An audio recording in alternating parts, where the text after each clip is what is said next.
नमस्कार साथियों, आप देख रहे हैं लोक समाचार फलोदी। मैं पत्रकार संतोष व्यास।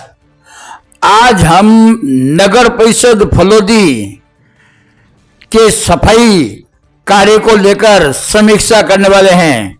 आपको बता दें कि हर समय हम जिला कलेक्टर फलोदी द्वारा बैठक में सफाई अभियान को लेकर निर्देश दिए जाते हैं। उसी निर्देश की पालना के लिए फलोदी नगर परिषद के आयुक्त द्वारा व सभापति द्वारा बार बार सफाई को लेकर कई तरह की विज्ञप्ति जारी की जाती हैं। आज भी एक विज्ञप्ति नगर परिषद फलोदी द्वारा आयुक्त ने जारी करके सफाई अभियान को लेकर एक निर्देश जारी किए हैं। इस निर्देश के बाद हमने नगर परिषद के आयुक्त, वर्तमान कार्यकारिणी आयुक्त, उपखंड अधिकारी कार्यालय पहुंचे और वहां पर हमने जाकर देखा कि क्या सफाई व्यवस्था जो हर समय निर्देश दिए जाते हैं उसकी पालना हो पा रही है।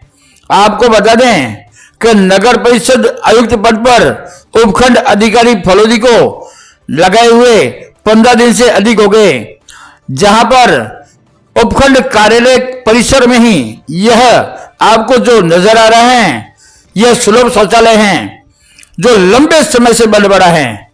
इस सुलभ शौचालय का निर्माण लाखों रुपए खर्च करके पूर्व विधायक रामनाथ बिश्नोई के कार्यकाल में बनाया गया था, लेकिन यहाँ ताला लगा हुआ है।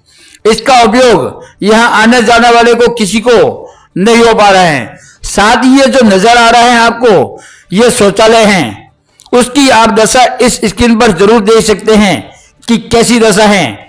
क्या यह उपयोग करने के लायक है? नगर परिषद के आयुक्त पद का कार्यभार अभी उपखंड अधिकारी सुनील पवार के पास है और उन्हीं के परिसर की यह स्थिति है। क्या फिर ये फलोदी को स्वच्छ रखने में कामयाब हो पाएंगे? यह अपने परिसर की जो शौचालय हैं उनकी देखरेख भी नहीं करवा पा रहे हैं। उनकी इतनी दुर्दशा है कि खुद वहां अपने आंसू बहा रहे हैं। आम लोगों को इसका कोई फायदा नहीं मिल रहा है, लेकिन फिर भी जब भी मौका मिलता है तो यह अधिकारी एक आदेश जारी कर देते हैं और कहते हैं कि सफाई को लेकर आज निर्देश जारी किए गए हैं।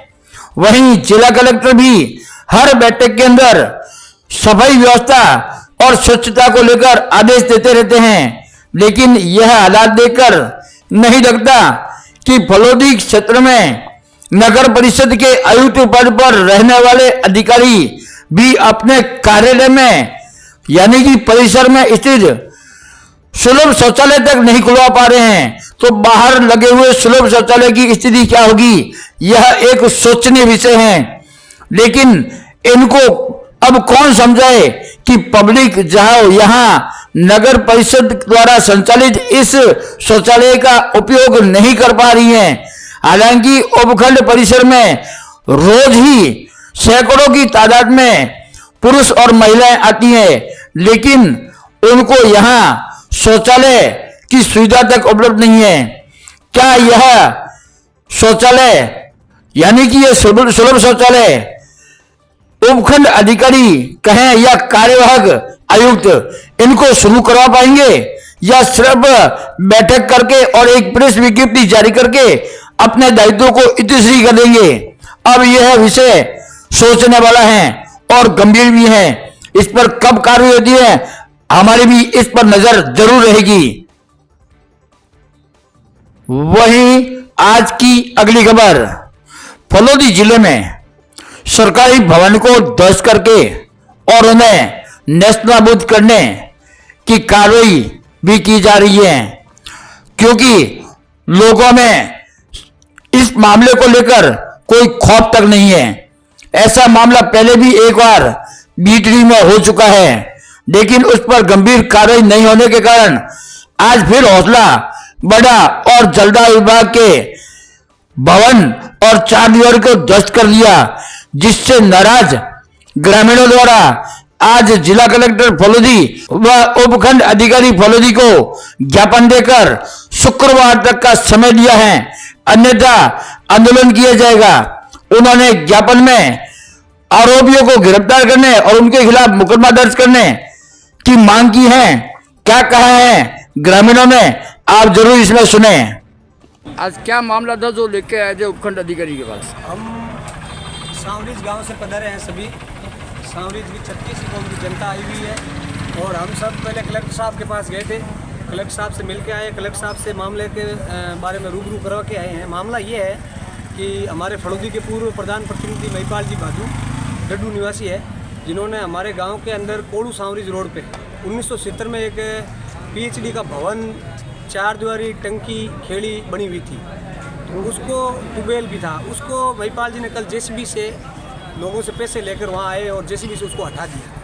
हटाया तो हमें पता चला, हम गए गांव वाले लोग, हम जाके उनको कहा कि आप जो भाई क्यों हटा रहे हो, तो उन्होंने बताया कि मैं हटाऊंगा, मुझे आप कहने वाले कौन हो। तो हमें इस चीज़ से लोगों में बहुत ज़्यादा विरोध है, लोग बहुत ज़्यादा नाराज़ हैं। लोग, गाँव के लोग, हम कलेक्टर साहब से मांग कर चुके, कलेक्टर साहब ने SDM साहब को कह दिया है, हम यदि 3 दिन के अंदर हमारी इस घटना का पूरा पर्दाफाश नहीं किया जाता, जो जो दोषी है, चाहे वो PhD का एक्शन हो, चाहे IN हो, JN हो, चाहे महिपाल जी हो, जिसने भी सरकारी संपत्ति को नुकसान पहुंचा, यदि वो उनके खिलाफ कानूनी कार्रवाई और यदि उनका भरपाई नहीं की जाती है, तो हम सारे गांव के बच्चे से लेकर बुजुर्ग तक शुक्रवार से अनशन पे बैठेंगे फलोदी कलेक्टर महोदय के सामने, और भयंकर रूप से कम 250 बुजुर्ग आएंगे और 1000-1200 युवा छोरे आएंगे और सब धरने पे बैठेंगे। जब तक हमारी मांग पूरी नहीं होगी तब तक हम नहीं उठेंगे। इस प्रकार की तानाशाही हम क्या अपेक्षा रखें ऐसे लोगों से जो हमारे प्रतिनिधित्व करने का विचार कर रहे हैं। तो क्या PhD वालों ने रिपोर्ट दर्ज नहीं कराई पुलिस वालों ने? PhD वालों ने अभी तक कोई रिपोर्ट दर्ज नहीं कराई। मैंने PhD एक्शन को कहा, मैंने कहा आपने परमिशन दी क्या, तो उन्होंने मुझे कहा नहीं, मैंने परमिशन नहीं दी है, वो अपनी इच्छा से हटा रहे हैं। और जब महिपाल जी से बात की तो वो कह रहे हैं हमें एक्शन ने परमिशन दी है, मैं हटाऊंगा, और आप होते कौन हो मना करने वाले। इस तरह के अभद्र व्यवहार किया गया। एक बुजुर्ग आदमी, सीनियर आदमी है, राजनीति में भी अपना ओहदा रखते हैं, ऐसे आदमी द्वारा हमें ये अपेक्षा नहीं थी। उनके परिवार को हमारे गांव ने जिम्मेवारी दी थी। उनके दादाजी हमारे गांव के सरपंच रहे हुए हैं, उनके दादाजी के हाथ की बनाई हुई टंकी GLR और वो सारा उस समय का बनाया हुआ सिस्टम पोता महिपाल जी आके कल हटा रहे हैं, खुद आके। जब हमें दुख हुआ, हाँ कोई और हटाता, ये पीछे होते, वो अलग बात है, ये खुद साथ में JCB के साथ में। तो ये जमीन क्या है, उनकी है या किसी और की? जमीन उनकी नहीं है, जमीन हमारे ये पाबूदान जी है, आधी जमीन तो इनकी है, परिवार समाज की है। और हमारे पूर्व सरपंच आदरणीय राधा किशन जी पालीवाल, उन्होंने ये जमीन डोनेशन दी थी उस समय बनाने के लिए, प्याऊ बनाने के लिए।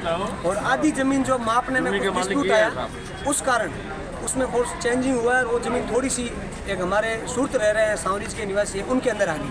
लेकिन ज़्यादातर ज़मीन इनके हिस्से में है और उन्होंने महिपाल जी ने इस ज़मीन को हटाने का ठेका लिया था जो सुरत रह रहे हैं उन परिवार से कि हमें हटा दूंगा, इतने पैसे लूँगा, जबकि उनके पूर्वजों ने ये ज़मीन दान दी है।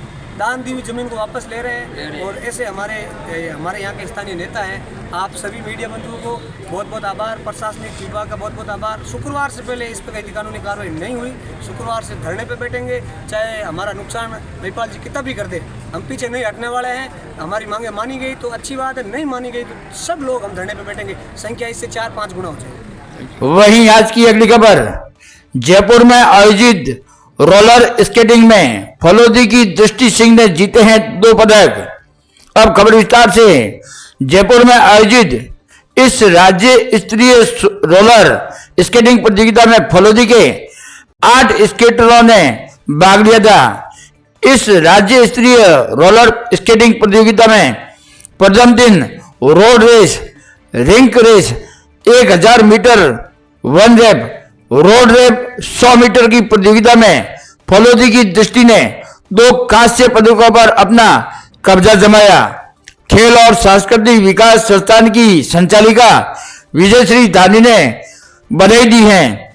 वहीं आपको बता दें कि विजेताओं को राजस्थान स्केट एसोसिएशन के सचिव योगेंद्र खत्री व राजस्थान स्केट एसोसिएशन के चेयरमैन अनिल सिंह ने विजेताओं को पदक देकर सम्मानित किया।